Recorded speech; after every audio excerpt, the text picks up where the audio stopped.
बिस्मिल्लाहिर्रहमानिर्रहीम, अस्सलाम वालेकुम। कैसे आप लोग? उम्मीद करता हूँ आप लोग जहाँ भी होंगे बिल्कुल ठीक ठाक होंगे। और अगर आप हमारे बारे में जानना चाहते हैं तो मैं अल्लाह का शुक्र है, आप लोग मेरे चेहरे से देख सकते हैं कि आज आई एम क्वाइट हैप्पी। हम जिस मुल्क में रहते हैं, पाकिस्तान जैसे मुल्क में, वहाँ पे हमारी बहुत सी चीजें ऐसी हैं जिन पे हमें फख्र है, बजा तौर पे मान हम करते हैं। लेकिन एक चीज जो कि बचपन में हमने अपने घर से सीखी और अपने मुआशरे में सीखी, कि टीचर्स की रिस्पेक्ट, टीचर का अदब, टीचर्स का एहतराम जो हमारे मुआशरे में है, वो आपको दुनिया में और कहीं नहीं मिलता। यूरोपियन कंट्रीज में जाते हैं, नो डाउट वो अपने टीचर्स का अदब एहतराम करते हैं, लेकिन यहाँ पाकिस्तान में जो टीचर्स की कदर है, और टीचर में कहता हूँ कि एक ऐसा फूल लगाते हैं, ऐसा पौधा लगाते हैं जिसका फल बड़ी अरसे के बाद मिलता है। तो पाकिस्तानी मुआशरा एक ऐसा मुआशरा है जिसमें टीचर एक ऐसी हमें पढ़ाते हैं जैसे उंगली पकड़ के चलना सिखाया जाता है। तो मैंने बहुत से पॉडकास्ट किए हैं आप लोगों के सामने, और आप जानते हैं कि मैं उन पॉडकास्ट में हमेशा किसी न किसी नए गेस्ट को लेके आता रहता हूँ। आज का जो शो में करने जा रहा हूँ, आप लोग यकीनन मेरी खुशी को महसूस कर सकते होंगे। आज मैं वाकई में बड़ा खुश हूँ, बिकॉज मैं उनसे बातचीत करने जा रहा हूँ जो वाकई में मेरी one of the real life time mentors है। और उनके बारे में थोड़ा सा बताता चलूं कि उनसे हमने जो जो सब्जेक्ट्स को पढ़ा, और मैंने एक अच्छे टीचर की डेफिनेशन पढ़ी थी, और वो डेफिनेशन ये थी कि अगर आप किसी टीचर से जब उसका लेक्चर खत्म होता है और उसके बाद भी कंसल्ट करते हैं, तो समझ लें कि वो वाकई अच्छे टीचर है। तो आज जिनसे मैं आपकी मुलाकात करवाने जा रहा हूं, मैं बता दूं आपको, वो एक डायनामिक कंसल्टेंट है, ट्रेनर है, एकेडमिशियन है, and he has the experience of teaching a number of subjects. तो मैं सब्जेक्ट्स के नाम अब आपको बताने लगा हूँ, उसके ऊपर ही मुझे 5 मिनट लग जाने हैं। प्रोडक्शन प्लानिंग है, इन्वेंट्री मैनेजमेंट है, logistics, supply chain management, management, operations research, total quality management, six six sigma, and a lot many more. He also involved as resource person in a number of professional trainings, और हम देखते रहते हैं उनको training sessions करवाते हैं with courses like six six sigma, SPC, using Minitab, project management using Primavera and MS projects, MS Excel pivot tables, and his academic backgrounds includes MS Total Quality Management and MSc in Information and Operations Management, operations you said, from the University of Punjab.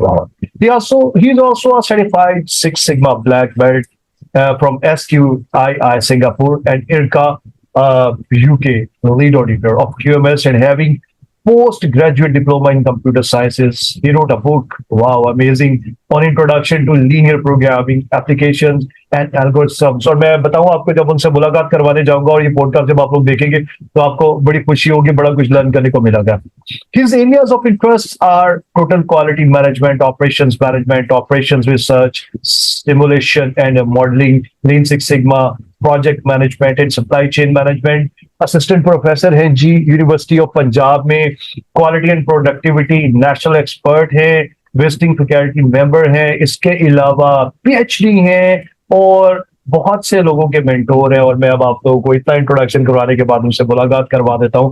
हमारे साथ है हमारे respectable doctor हकीम साहब। अस्सलाम वालेकुम sir.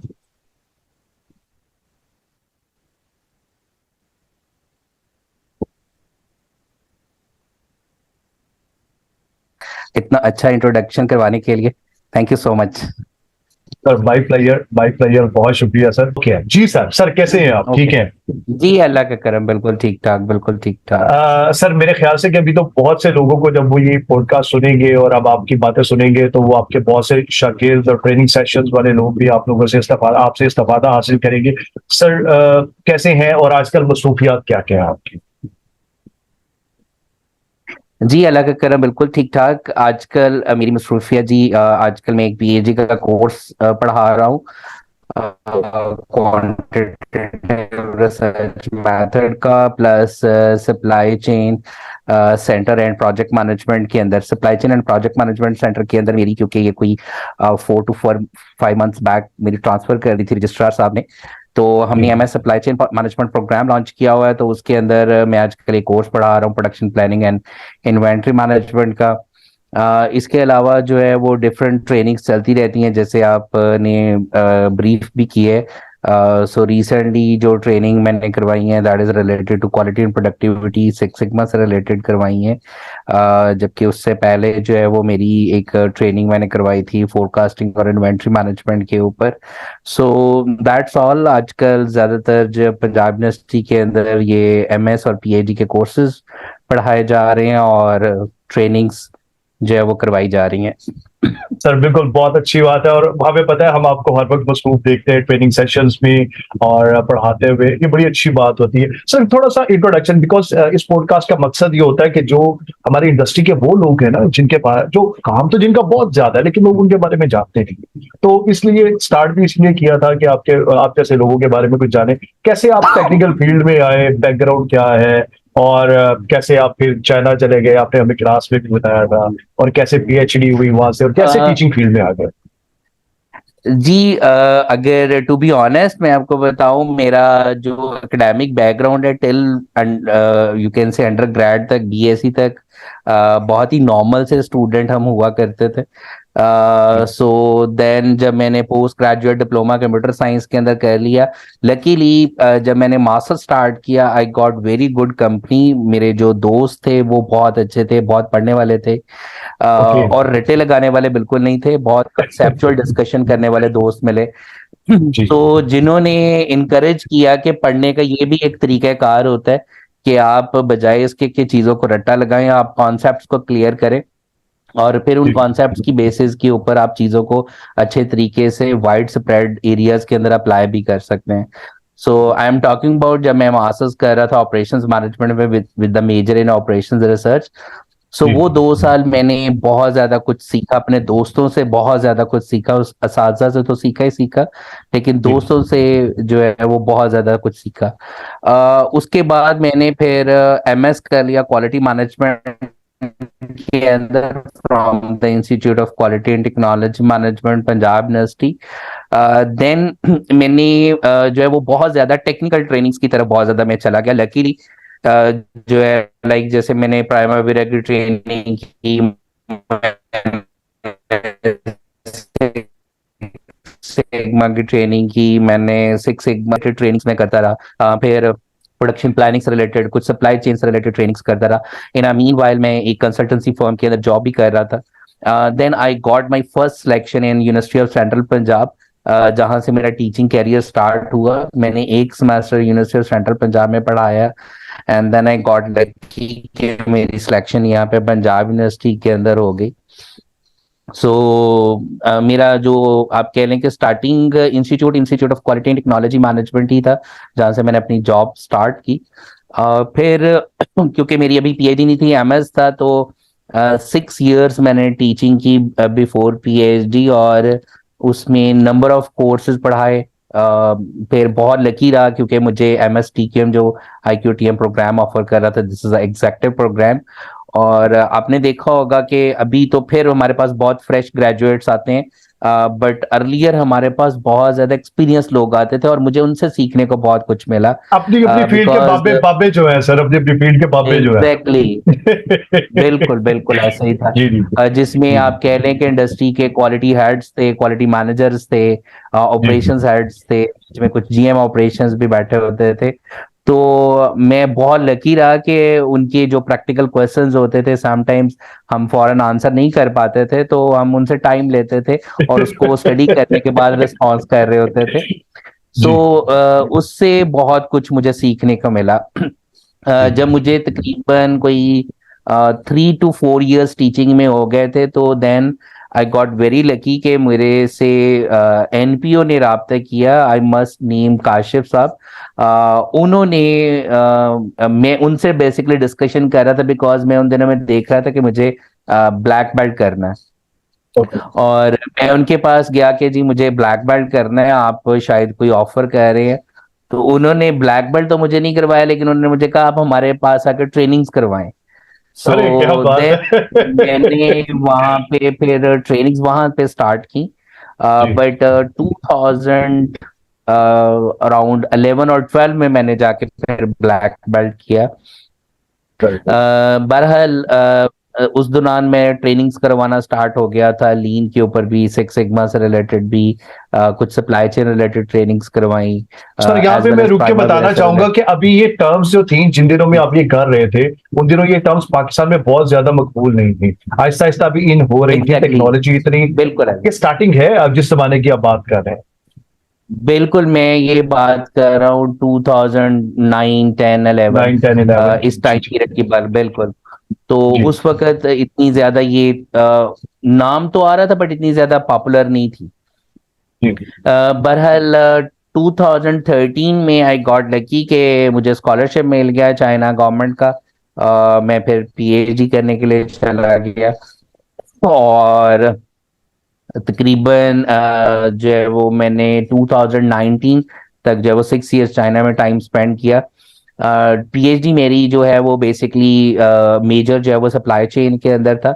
अगर मैं core बात करूं which is basically production planning and scheduling related, मेरा जो है वो थीसिस टाइटल था। जी। And I am very lucky कि जो मेरे सुपरवाइजर थे उन्होंने मुझे बहुत ज्यादा टफ टाइम दिया, और मैं ये बहुत मुझे ये हमें शुक्रगुजार आप हूँ क्लास में कि बताते उन्होंने थे, मुझे। इसके बारे में बताया जरा कि जी, उन्होंने क्या टफ टाइम दिया, वो आप बताते होते हैं। बिकॉज एकेडमिकली आई बिलीव के जब टीचर्स होते हैं, अगर वो आपको एकेडमिकली टफ टाइम दे रहे हैं और जी अगर वो आपको कह रहे हैं कि you have to perform, you have to do this, तो देन इट मीन कि आपके अंदर वो आपकी इनर स्किल्स को जो है वो इनहेंस कर रहे होते हैं। सो बेसिकली वो मुझे एडमिनिस्ट्रेटिवली तो बहुत उन्होंने सपोर्ट किया। एडमिनिस्ट्रेटिवली से मुराद ये है बिकॉज मैं बाहर था, तो जी उनके अलावा मुझे और कोई नहीं जानता था। बाकी पाकिस्तानी लोग थे बट चाइनीज वो ही जानते थे। तो जी इवन आप बिलीव करें कि मैंने थाने तक उनका नंबर दिया हुआ था, सो पुलिस में भी उसका ही नंबर जाता था। तो अच्छा ही जी said no problem at all. जी इवन मैंने अपनी वाइफ को वहां पे बुलाना था, तो मुझे फाइनेंशियल गारंटी की जरूरत थी। तो उन्होंने 1 मिलियन RMB के पेपर के ऊपर आंखें बंद करके साइन किए। उन्होंने कहा कोई क्या मसला नहीं बात है। है। लेकिन जब एकेडमिक कोई इशू में लेके जाता था, वो कहते that is not my issue, resolve okay it. तो वो जस्ट गाइड करते थे, लाइक डायरेक्शन दे देते थे, बट ये कहते थे कि नहीं, तुम खुद इसको पढ़ो, इसको रिजॉल्व करने की कोशिश करो। तो उन्होंने मुझे बहुत सिखाया। मैंने उनसे बहुत कुछ सीखा। और फिर even during the PhD, because मेरा पहले माइंडसेट ये था बस पीएचडी करो और वापस भाग जाओ। लेकिन उन्होंने मुझे बहुत ज्यादा जो है वो मोटिवेट करना स्टार्ट किया कि go for the international conferences, USA जाओ, बाहर जहां पे भी तुम्हें कॉन्फ्रेंस मिलती है। तो मैंने कहा मैं तो पैसे नहीं अफोर्ड कर सकता। वो कहते हैं नो प्रॉब्लम, यूनिवर्सिटी तुम्हें सपोर्ट करेगी, मैं तुम्हें सपोर्ट करूंगा। तो देन आई गॉट लकी कि मैं 2 दफा यूएसए गया अपना पेपर प्रेजेंट करने के लिए, और मुझे वहां पे बहुत कुछ सीखने को मिला। Specially I must talk about informs conference, जो कि मैं उन लोगों से मिला जिनकी हम बुक्स अपने क्लासरूम में बैठ के पढ़ा करते थे, उन प्रोफेसर से मिला। तो लाइक जैसे आप कह सकते हैं कि, और यूएसए के अंदर उन प्रोफेसर्स को मिलने का एक और भी जो चार्म मुझे था, मैं मोस्टली सुनता था कि जी फलां प्रोफेसर माइक्रोसॉफ्ट प्रोफेसर है, फलां बोइंग प्रोफेसर है। सो दे आर बेसिकली कि उनको कंपनीज पे करती थी, they were the consultant of those companies. So okay जब मैंने ये नाम सुनना शुरू किए, इवन मेरे प्रोफेसर भी जो है वो कंसल्टेंट भी थे, और जो मेरा पीएचडी का प्रॉब्लम उन्होंने मुझे दिया हुआ था वो शंघाई की एक ऑटोमोबाइल कंपनी का प्रॉब्लम था, सो जो मुझे सॉल्व करना था। सो वहां से मुझे बहुत ज्यादा इंकरेजमेंट मिली कि मुझे सिर्फ प्रोफेसर नहीं बनना, मुझे सिर्फ एकेडमिक्स में नहीं रहना, मैंने एकेडमिक को लिंक करना है विद द इंडस्ट्री। मैं जो कुछ क्या सीखूंगा, जो बात है, एडवांस क्या चीजें बात। सीखूंगा, तो मैं उसको इंडस्ट्री के अंदर अप्लाई करने की कोशिश करूंगा जितना भी पॉसिबल हो सकता हुआ। So I try to find out के रियल वर्ल्ड प्रॉब्लम्स आए और उनको सॉल्व करने की कोशिश की जाए। सो उसी बस इंकरेजमेंट के साथ जो है वो मैं जब पीएचडी अपनी कंप्लीट करके पाकिस्तान आया, तो उसी माइंडसेट के साथ आया। ऑलरेडी ट्रेनिंग्स में तो इन्वॉल्व था, तो साथ ही साथ मैंने कहा मैं ट्रेनिंग भी करूंगा, मैं कंसल्टेंसीज भी करूंगा और टीचिंग भी करूंगा। तो अल्लाह का शुक्र है, जून 2019 में मेरी पीएचडी जब कंप्लीट हुई, I got again selected as assistant professor Punjab university IQTM। और देन 2000 अक्टूबर 2019 से onward still I am in the Punjab university, but currently मेरा ट्रांसफर हो चुका हुआ है supply chain project management centre के अंदर। तो फिलहाल आप समझ सकते इसका हैं कि मैं मतलब है दो। कि आप आजकल वहीं पे ही होते हैं, सप्लाई चेन मैनेजर आपने ये बताया था, इसका मतलब आजकल जी वहीं जी पे भी जी, होते हैं कि लेकिन दोनों जगह पे होते हैं? नहीं, दोनों जगह पे, क्योंकि मैं दोनों के कोर्सेज आजकल पढ़ा रहा हूँ। जी। पीएचडी टीकेएम को भी क्योंकि मैं ही बेसिकली लुक आफ्टर कर रहा हूँ ठीक है उसको, जो उसकी मैनेजमेंट वगैरह का कोर्सेज मैं पढ़ा रहा हूँ। सो ये एक छोटी सी ब्रीफ सी सर, बहुत कहानी है। बहुत मुझे आई वॉज वेरी इंथुजियास्टिक जब आप बोल रहे थे, तो मैं बीच में कहीं नहीं बोला, मुझे इतने शौक था कि मैं आपको सुनूं।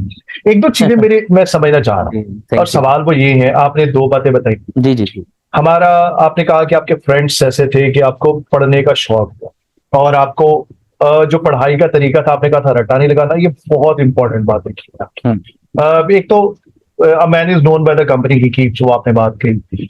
अब सवाल ये है कि सर, हम जब जिस निजाम में पढ़ते हैं, बिल्कुल जी। बचपन से पढ़ते हैं, हमारा पाकिस्तान का निजाम जो है, उस निजाम के अंदर तो हमें रट्टा लगाना सिखाया जाता है। वो बचपन से हमें ये तो बताया नहीं हम्म जाता कि चीज समझनी है, हम सबकॉन्शियसली उसको समझेंगे हम्म कैसे, समझ के फिर उसको अपने अंदर हिस्सा कैसे बना। तो ये आपको जब पता लगा तो हम्म। आपकी जिंदगी, आपने कहा दोस्तों की वजह से चेंज होगी, लेकिन हम चाहते हैं बच्चों बचपन से ये लोगों को पता लगे, तो आप उनको क्या गाइड करेंगे? आपने कैसे अपनी रूटीन चेंज की, वो प्लीज बताइए। वो जो चेंज आया वो हुआ ये कि हम जी। जब दोस्त बैठते थे, हम कभी भी बुक किताब को ओपन करके किताब की रीडिंग नहीं करते थे आपस में जब बैठे होते थे।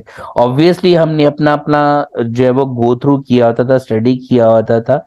हम आपस में बहस किया करते थे, आउट ऑफ द बॉक्स जाके जो है वो डिस्कशन बहुत हुआ करती थी। आप बिलीव करें कि अगर हमारा अगले दिन एग्जाम हो रहा है तो आज रात 12-1 बजे तक बैठ के हमारी एक बहस हो रही है, और एक पॉइंट के ऊपर हम फंसे हुए हैं और डिस्कशन चल रही है और काउंटर आर्गुमेंट्स आ रहे हैं। ओके। तो ऐसा कई दफा हुआ कि हम बाहर बैठ के होटल में कढ़ाई भी खा रहे हैं और अगले दिन पेपर है, लेकिन डिस्कशन इसी के ऊपर हो रही है। तो उसमें वेरी इंटरेस्टिंगली, क्योंकि मैं खुद फैकल्टी मेंबर हूँ, बट मैं आपको एक बहुत इंटरेस्टिंग वाकया सुनाता हूँ। हम जी जी, जरूर अपने जरूर।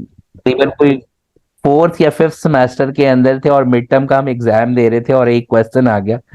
और बिलीव मी, हम क्योंकि 5-6 दोस्त इकट्ठे ही बैठे होते थे, तो ड्यूरिंग द एग्जाम बहस शुरू हो गई कि ये पॉइंट को इस तरीके से कैलकुलेट किया जाता है, और दूसरा पर्सन जो है वो उसको कह रहा है कि नहीं, इसको इस तरीके से भी कैलकुलेट किया जा सकता है।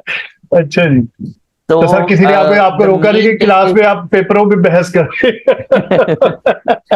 नहीं, वो बस एक थोड़ी देर के लिए हुई, बट वो जी मेरे जहन में इस तरह से बैठ गई कि मैं अभी भी हंसता हूँ जी जी कि जी। वो इतनी अच्छी कंपनी हो गई थी हम 5-6 दोस्तों की कि अक्सर वो एक दूसरे से कहने कि अच्छा किताब से हट के सोचो, किताब से हट के जरा स्टेप्स बताओ, इसको और किस तरीके से सॉल्व किया जा सकता है। तो वो चीजें जो थी ना, वो बहुत ज्यादा मेरे ख्याल में रोल प्ले किया कि आप एक प्रॉब्लम को उसके डिफरेंट एंगल से सॉल्यूशन फाइंड आउट करने की कोशिश करें।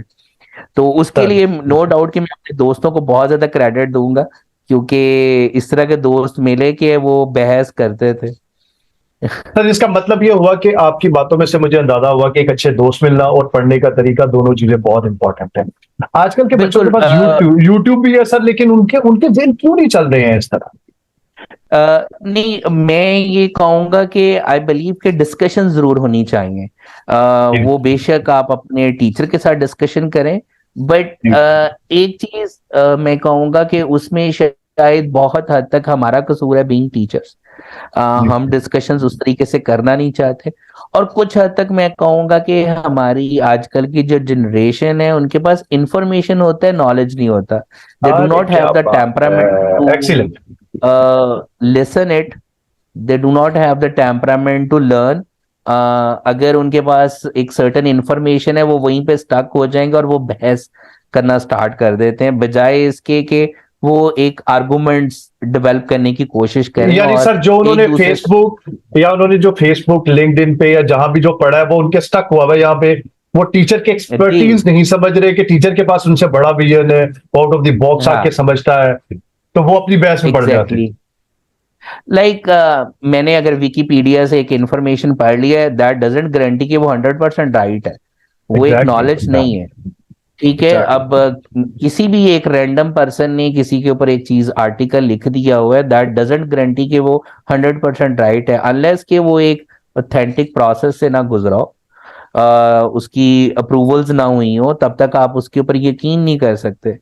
और मैं इस बात पे आपको यकीन करे कहूँ कि ड्यूरिंग द पीएचडी मैंने अपने सुपरवाइजर को एक दफा कहा कि, उन्होंने कहा तुमने ये वाली साइटेशन गलत की हुई है। मैंने कहा सर मैंने गूगल स्कॉलर से पिक की है।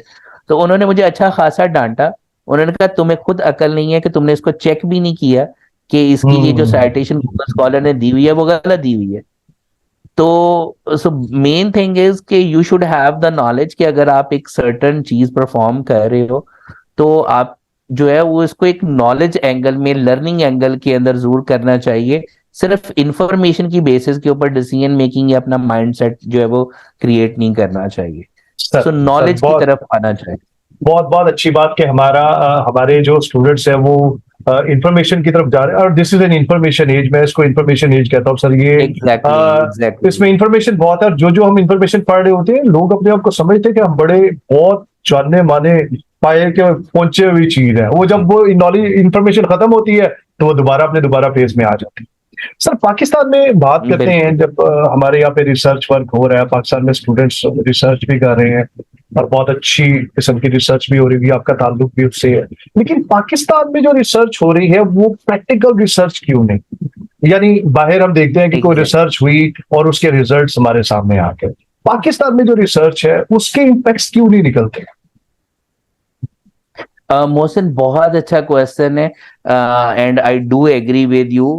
टू बी ऑनेस्ट, अगर मैं अपनी फील्ड की बात करूं, क्वालिटी मैनेजमेंट में, ऑपरेशन या सप्लाई चेन के अंदर, हमारे यहाँ पाकिस्तान के अंदर अनफॉर्चुनेटली इवन बहुत अच्छे अच्छे अदारे, बहुत अच्छे अच्छे फैकल्टी मेंबर्स जिनकी बहुत टॉप क्लास यूनिवर्सिटी से पीएचडी है, वो भी अनफॉर्चुनेटली इसी गडर के ऊपर जो है वो चढ़ चुके हैं, और वो जी जी। सर्वे बेस्ड रिसर्च कर रही है, जिसका टू बी ऑनेस्ट शायद इंडस्ट्री को ना प्रैक्टिकली हमें इतना बेनिफिट है। Mainly I am talking about with respect to the operation, supply chain, quality angle, जी क्योंकि इसका जो हार्ड साइड है, जो कि हमें जिसकी जरूरत है, हार्ड जी साइड का क्या मतलब है कि लाइक फॉर एग्जांपल अगर मैं एग्जांपल देने की कोशिश करूं लॉजिस्टिक्स मैनेजमेंट के पॉइंट ऑफ व्यू से, मेरा मेन कंसर्न ये होगा कि अगर मेरी एक लॉजिस्टिक कंपनी है, so I should be able to know कि जी मेरी कितनी फ्लीट्स मुझे यूज करने हैं, मुझे कितने व्हीकल्स यूज करने हैं, मेरे व्हीकल का रूट क्या होगा, मेरी टोटल ट्रांसपोर्टेशन कॉस्ट क्या आएगी, मुझे कितने नंबर ऑफ व्हीकल्स यूज करने हैं। सो मुझे इसके एग्जैक्ट नंबर्स होने चाहिए, बजाय इसके कि जो ड्राइवर का बिहेवियर क्या था, जो हम्म। इन्वायरमेंटल इम्पैक्ट क्या था। ठीक है, ऑब्वियसली ये दीज फैक्टर्स आर इम्पोर्टेंट, बढ़कर बट द क्रिटिकल नहीं मोर है ये। मेन, नहीं मैं कहना ये चाह रहा हूँ कि हमारा वो सॉफ्ट साइड या दूसरा एंगल जो सपोर्टिंग एंगल है वो तो स्टडी हो रहा है, जी लेकिन जो इसका हार्ड साइड है, जैसे जी एक और मैं एग्जांपल देता हूँ, फॉर एग्जांपल जी मैं इन्वेंट्री को मैनेज करना है। जी। So the main question is कि मुझे कितनी यूनिट ऑर्डर करने हैं और मुझे कब ऑर्डर करने हैं। ठीक है, exactly. So that is the question, मुझे आंसर इसका करना चाहिए, हाउ कैन आई कैलकुलेट कि जी मुझे कितने यूनिट ऑर्डर करने हैं और कब करने हैं। So that mean mathematical modelling जो है या सिमुलेशन साइड जो है, that is more important in the domain of supply chain operations as well as even quality management side के डेटा ओरिएंटेड आपके डिसीजन मेकिंग्स होनी चाहिए। सो वहां पे हम बहुत ज्यादा लैग करते हैं। शायद उसकी एक वजह ये है कि हमारे यहाँ जो एचईसी की रिक्वायरमेंट है वो नंबर ऑफ पेपर्स है, क्वालिटी ऑफ पेपर नहीं है। हाँ हाँ, सो क्या बात है, क्या बात है। That could be one of the reason कि जिसकी वजह से शायद इवन मैं भी, हम उस डगर के ऊपर चल पड़ते हैं कि ओके नंबर ऑफ पेपर्स पूरे करें, क्वालिटी की खैर में आ रहा है।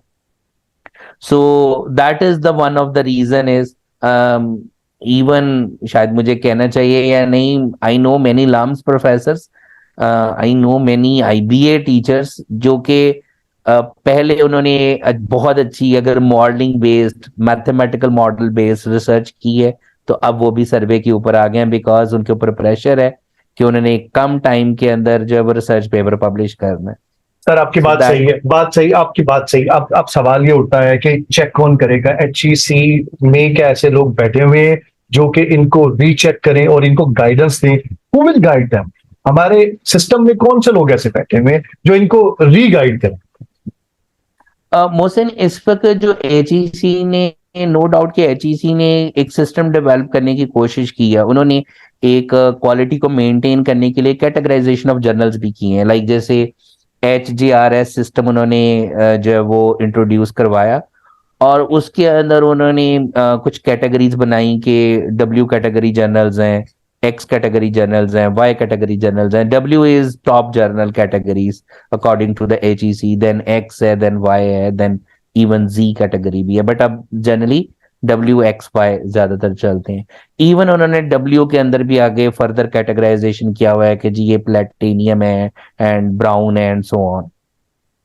सो बट वो जो कैटेगराइजेशन है ना, टू बी ऑनेस्ट, वो मेरे ख्याल के अंदर शायद सब्जेक्ट एक्सपर्ट्स जो एवरी इंडिविजुअल डोमेन के हैं वो नहीं है। उन्होंने किसी बेसिस के ऊपर, लाइक स्कोपस इंडेक्स की बेसिस के ऊपर या इम्पैक्ट फैक्टर की बेसिस के ऊपर उन्होंने कोई क्राइटेरियाज डिफाइन किया हुआ है, जिसकी बेसिस के ऊपर वो उसको हाई रैंक कर रहे हैं, या जो जर्नल्स के इम्पैक्ट फैक्टर्स होते हैं। जबकि पूरी दुनिया के अंदर ऐसा नहीं है। जैसे मैं अपने अक्सर पीएचडी प्रोफेसर को सुनता होता था कि जैसे वन ऑफ द जर्नल, अगर मैं कहूँ जर्नल ऑफ क्लीनर प्रोडक्शन, अगर मैं अपने प्रोफेसर को जाके कहूँ कि मेरा पेपर उसमें पब्लिश हुआ है, वो मुझे बिल्कुल भी अप्रिसिएशन नहीं करेंगे। हालांकि जर्नल ऑफ क्लीनर प्रोडक्शन का इम्पैक्ट फैक्टर मोर देन 9 है, ठीक है। But on the other hand, अगर मेरा पेपर पब्लिश हुआ हो मैनेजमेंट साइंस के अंदर, मेरा पेपर पब्लिश हुआ हो ऑपरेशनल रिसर्च में, या मेरा पेपर पब्लिश हुआ हो जर्नल ऑफ फोरकास्टिंग में, ही विल रियली रिगार्ड मी। क्यों? क्योंकि वो मेरे सब्जेक्ट के अंदर one of the top journals हैं। बट उनके इम्पैक्ट फैक्टर अगर आप सुने, जर्नल ऑफ फोरकास्टिंग का इम्पैक्ट फैक्टर हार्डली 2 होगा, जो ऑपरेशन रिसर्च का impact factor hardly 1 point something था, अब आजकल मेरे ख्याल में 2 से ऊपर है थोड़ा सा। मैनेजमेंट साइंस का इम्पैक्ट फैक्टर मेरे ख्याल में अब आजकल 5 या 6 के करीब करीब है। But the major thing is के अब वो देखते हैं कि जिस डोमेन के जो प्रोफेसर हैं वो किन जर्नल्स को रिगार्ड कर रहे हैं। सो चाइना के अंदर जिस यूनिवर्सिटी में, इवन जितनी अदर यूनिवर्सिटीज के अंदर भी मेरा एक्सपीरियंस हुआ था, हर यूनिवर्सिटी की फैकल्टी ने सब्जेक्ट बेसिस के ऊपर जर्नल्स को कैटेगराइज किया हुआ था, और आपको फोर्स किया जाता था कि आपने अपनी डोमेन के जर्नल्स के अंदर ही पेपर पब्लिश करने हैं। लाइक जैसे मैंने आपको example the, journal of cleaner production, it's a multi disciplinary journal, ठीक है। इसका इम्पैक्ट फैक्टर 9-10 है, और लेकिन इसके अंदर पेपर पब्लिश करना कंपैरेटिवली दो जर्नल्स इजी है, ठीक है। इसी तरीके से अगर मैं बात करूं, एक जर्नल है एक्सपर्ट सिस्टम। सो एक्सपर्ट सिस्टम भी मल्टी डिसिप्लिनरी जर्नल है, और उसके अंदर भी पेपर पब्लिश करना इजी है। बट लोग जो जो कोर आपकी सब्जेक्ट के प्रोफेसर होंगे वो उसको अच्छा नहीं समझेंगे। सर बिल्कुल बिल्कुल आप सही कह रहे हैं, बिल्कुल सही कह रहे हैं। सवाल मेरा बेसिकली आपके every particular subject, like for example जैसे हम कहते हैं कि जी ऑपरेशंस और सप्लाई चेन के हैं, तो उसकी एक सेपरेट एचईसी को टीम बनानी चाहिए। बिल्कुल बिल्कुल इसी सही तरीके से अगर मैं कहूँ इंजीनियरिंग है, तो केमिकल की एक सेपरेट टीम होनी चाहिए जो कि अपने डोमेन के टॉप जर्नल्स को कैटेगराइज करे, बजाय इसके कि हम ओवरऑल एक क्राइटेरिया बना के और वो सारे एरियाज के ऊपर डिफाइन जो है वो इम्प्लीमेंट कर दे। सर बिल्कुल सर, मैं पिछले दिनों एक रिसर्च पढ़ रहा था जिसमें ये लिखा गया था कि पाकिस्तान में 4000 से 5000 पीएचडीज हैं जो कि कुछ भी नहीं कर रहे, उन्होंने पीएचडीज की हुई है, बट दे आर नॉट, वो कहीं टीचिंग भी नहीं कर रहे हैं, कहीं जॉब भी नहीं कर रहे हैं, बट वो जॉबलेस है। अब हमारे यहाँ पीएचडी इज द हाईएस्ट, एक समझा जाता है कि जिसको उसके बाद तो बंदा पढ़ ही नहीं सकता, वो इतनी मतलब ज्यादा पढ़ भी सकता है, लेकिन वो पीएचडी द हाईएस्ट लेवल जिसके ऊपर पढ़ा जा सकता है। तो पाकिस्तान में इतनी बेकदरी पीएचडीज की, उसमें हम सिस्टम को इम्प्रूव कैसे कर सकते हैं? उनको कैसे हम सिस्टम के धारे में ला सकते हैं?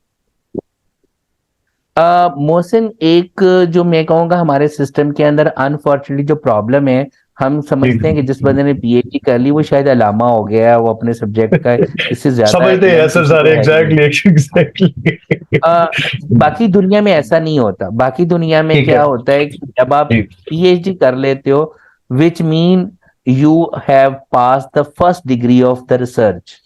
सो ओके आपने रिसर्च की अलिफ बे पे सीख ली है। अब आप रिसर्च के एक ट्रेनिंग जो है वो करके आ चुके हुए हो, अब आपको मजीद गाइडेंस की जरूरत है। तो इस ओके वजह से उनको नॉर्मली क्या किया जाता है, वो अंडर द एसोसिएट प्रोफेसर और प्रोफेसर काम करते हैं। ओके ठीक है, और उनके ग्रुप्स बनते हैं और वो उनसे सीखते हैं। अनफॉर्चुनेटली ये चीज भी यहाँ पे कुछ लोगों ने अडॉप्ट करने की कोशिश की, लेकिन यहाँ पे वो दूसरे तरीकों से oblige करना स्टार्ट कर देते हैं। मेरा ओके नाम डाल दो ओके। पेपर के अंदर। तो अब अनफॉर्चुनेटली वो जी इस तरह से होना शुरू हो जाता है। तो हालांकि बाहर जो है वो मैंने देखा था कि जो असिस्टेंट प्रोफेसर होते हैं या रिसेंटली लेक्चरर्स रिक्रूट हो रहे होते हैं, वो अंडर द सीनियर प्रोफेसर जो है वो काम करना स्टार्ट करते हैं, and then they start learning. जी तो वहां से फिर आप ओके, आप आहिस्ता आहिस्ता अपनी डोमेन एरिया का रिसर्च कर करे, आपको जो है वो एक लर्निंग जो है वो आपके सामने आ रही होती है और आप अपनी फील्ड के एक्सपर्ट बनना स्टार्ट होते हैं। मतलब आपसे हमने ये ये बात करके ये सीख ली है कि PhD is not the ultimate, एक वो स्टार्टिंग है नो आपके रिसर्च की, जी, और उसके बाद क्योंकि वो जॉबलेस हो सकते हैं। एग्जैक्टली बिकॉज पीएचडी आपको जस्ट ये सिखाती है कि आपने अपने सब्जेक्ट के एक छोटे से हिस्से के अंदर से एक मसला कैसे ढूंढना है और उस मसले को सॉल्व कैसे करना है। That's a PhD. Sir PhD लेकिन बाहर तो डजंट फंडिंग गारंटी कि अगर किसी भी रिसर्च के लिए बड़ी फंडिंग भी होती है। पाकिस्तान में भी क्या ऐसा वो सेम वही चक्कर होता है, फंडिंग किसी भी रिसर्च के लिए? मतलब मेरे में नाकस मालूमात में कम है, क्या रिसर्च के लिए यहाँ भी फंडिंग होती है, यहाँ भी दिया जाता है जी प्रोफेसर को बिल्कुल, स्पॉन्सर? बिल्कुल होती है। बिल्कुल ओके शायद उतनी ज्यादा तो नहीं, लेकिन बिल्कुल होती है। एचईसी जो है वो फंडिंग देती है, यूनिवर्सिटीज फंड्स देते हैं। मे बी उस लेवल के ऊपर ना हो, बट फंडिंग्स होती हैं। अब यहाँ पे जैसे आप बात कर रहे हो, जैसे मैंने आपको बताया कि मैंने अपने 6 साल में, यानी कि 1.5 ईयर मेरा कोर्स वर्क था। कोर्स वर्क के बाद आप कह ले 4.5 साल मैं प्लानिंग एंड स्केजुलिंग ही करता रहा हूँ। सो बेसिकली ओके मैंने pure production planning and scheduling के लिटरेचर को पढ़ा है और मैंने उसी के ही प्रॉब्लम को सॉल्व किया है। So that mean planning and scheduling के अलावा मैंने अपने कोर्स वर्क के अंदर जो कोर्सेज पढ़े हैं, मसलन मैंने सप्लाई चेन का कोर्स पढ़ लिया है, या मैंने प्रोक्योरमेंट का कोर्स पढ़ लिया, या लॉजिस्टिक्स का कोर्स ले लिया, या मैंने ऑपरेशन का कोर्स पढ़ लिया, मैंने वो कोर्स पढ़ लिए। मैंने उसमें रिसर्च नहीं की। मेरा जो मेजर रिसर्च डोमेन है that is the planning and scheduling. ठीक है। सो ओके मैंने ओके। उसका बहुत डिटेल में लिटरेचर पढ़ा हुआ है। मुझे पता है कि पिछले 100 साल से इस डोमेन के अंदर किन किन एरियाज के ऊपर काम हुआ है, तो मैं फ्यूचर में भी इस एरिया के अंदर अच्छा काम कर सकता हूँ, गाइड कर सकता हूँ। ठीक है। सर बाकी का जो है वो जाहिर बात है कि आप फिर नो डाउट के ओवर द टाइम आप इधर उधर की चीजें भी पढ़ के रिसर्च कर रहे होते हो, लेकिन ऑब्वियसली अब ये आपके सुपरवाइजर्स के ऊपर, यानी कि सीनियर्स के ऊपर डिपेंड कर रहा होता है अगर आप उस ग्रुप का हिस्सा बन जाओ। अदरवाइज फ्रैंकली स्पीकिंग, पाकिस्तान के अंदर जो मेरा एक्सपीरियंस हुआ है कि हम यहाँ पे पीएचडी करके आते हैं and they are saying that you are the best, आपने हाईएस्ट डिग्री हासिल कर ली है, अब आप जो मर्जी करें। तो दैट मीन कि अगर मैं कहीं पर स्टक हो गया हूं तो मुझे कहीं हेल्प नहीं मिलेगी। तो मुझे कोई हेल्प सही नहीं है। मिल रही और मैंने खुद ही अपना सर मार के या किसी दोस्त से डिस्कस करके या अपने सुपरवाइजर को मैं कॉल कर लेता हूँ या उनसे मैसेज करके पूछ लूँ, तो वो मुझे गाइडेंस मिल जाएगी। अदरवाइज यहाँ पे बहुत मुश्किल हो जाता सर है, मैं स्पेशली दोबारा आपको लिंक भिजवा रहा हूँ, इसका टाइम खत्म होने लगा, मैं लिंक आपको दोबारा ओके भिजवा रहा हूँ। ओके। ओके, ये रिकॉर्डिंग बंद करके मैं दोबारा। मुझे काइंडली ये बताइएगा कि आपको इतना अरसा हो गया एकेडमिया से रिलेटेड, अब हमारे यहाँ एकेडमिया में और इंडस्ट्री में बहुत डिफरेंस है, और इसके लिए कहीं कहीं कुछ कुछ जगह पे कोशिशें की जा रही हैं, और शायद मैं भी वन ऑफ दोस्त हूँ जो कि कोशिश कर रहा हूँ कि स्किल सेट्स के ऊपर तवज्जो दी जाए, जो एकेडमिया है और इंडस्ट्री के दरमियान जो डिस्टेंस है उसको कम किया जाए। आप इस बारे में क्या कहते हैं? मोहसिन, बिल्कुल बहुत अच्छी बात है, बिल्कुल इस तरीके से करना चाहिए। जैसे मैंने को पहले भी बताया कि इसी वजह से मेरा यही प्लान था कि मुझे सिर्फ प्रोफेसर नहीं रहना, मुझे इंडस्ट्री के साथ लिंक होना है और रियल वर्ल्ड जो प्रॉब्लम्स हैं उनको सॉल्व करना है। But to be honest, I disagree with the industry persons के जी इंडस्ट्री आगे और पाकिस्तानी इकोनॉमिक्स पीछे है। ऐसा नहीं है। नहीं, मेरा बिल्कुल गलत एक्सपीरियंस है, इट्स नॉट उल्टा। Like that. हाँ, हाँ जी, हाँ जी, ऐसा। मेरा एक्सपीरियंस क्या हुआ है, हमारी इंडस्ट्री के लोग product oriented, they are very good, they can compete any international product, but system wise, processes wise हम बहुत पीछे हैं। लाइक रिसेंटली जैसे मैं एक प्रोजेक्ट कर रहा हूँ, जो कि एक टेक्सटाइल और शूज इंडस्ट्री के साथ मेरा प्रोजेक्ट चल रहा है। जी अभी तक शायद हम 1970 या 1960 में खड़े हैं। अभी तक हम उन सिस्टम्स की बात कर रहे हैं क्वालिटी को मैनेज करने की। Like if I am talking about the lean six sigma point of view, अभी तक शायद 90% से भी ज्यादा कंपनीज के मुताबिक लीन है 5S, बिफोर पिक्चर्स और आफ्टर की पिक्चर्स हैं। ठीक है। अच्छा। सो आप इस फील्ड को बहुत अच्छे तरीके से समझते हैं, आप भी इसका जी हिस्सा हैं। जी जी सो यू नो दैट के जी लीन क्या है जी, 5S सफाइयां करवा दें। जी जी काइजन क्या है जी, वही बिफोर की पिक्चर लगा दें और एक छोटी सी हमने सफाई सुथराई कर दी और बाद की पिक्चर लगा दी गई है। सही है। We are not talking about the advance. Even on the other hand, मैंने ऐसी फैक्ट्रीज भी एक्सपीरियंस की हैं इस प्रोजेक्ट के दौरान जो कि उन्होंने बहुत अच्छा काम भी किया हुआ।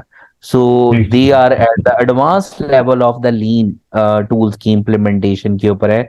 मसलन they are working on SMED, they are working on value stream mapping. इस यस। तरह की फैक्ट्री भी मैंने देखी है।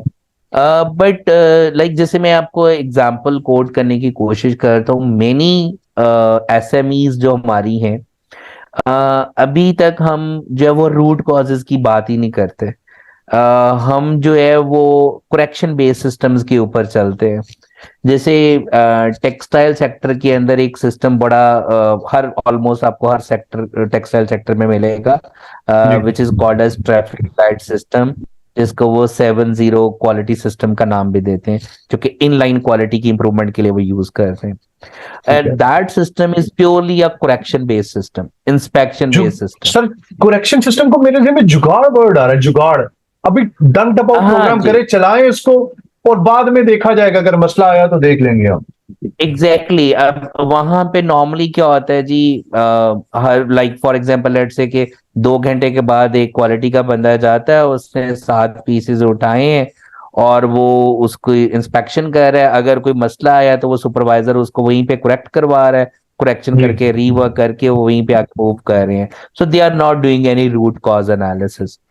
उसकी कोई कि इन लाइन के ऊपर क्या हम प्रॉब्लम्स आ रही हैं, उनकी प्रायोरिटाइजेशन क्या है, ताकि जी हम उन इनलाइन क्वालिटी के रूट कॉजेज की बेसिस के ऊपर आइडेंटिफाई कर सकें कि कौन सा ऑपरेशन ज्यादा क्रिटिकल है, कौन से ऑपरेशन के ऊपर ज्यादा प्रॉब्लम्स अकर हो रही हैं, कौन सा पर्टिकुलर ऑपरेशन के ऊपर ऑपरेटर सबसे ज्यादा प्रॉब्लम्स कर रहे हैं।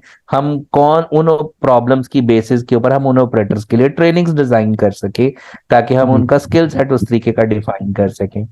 सो जी अभी तक बहुत, मैं शायद एक या दो कंपनीज ऐसी होंगी जिन्होंने इस सिस्टम को डेवलप करने की कोशिश की है, बट स्टिल इवन वहां पे भी इम्प्लीमेंटेड नहीं है। हम बातें तो इंडस्ट्री 4.0 की कर रहे होते हैं, जी बहुत ज्यादा बड़ी बड़ी टेक्नोलॉजी की बात कर रहे होते हैं, but are basics are not right.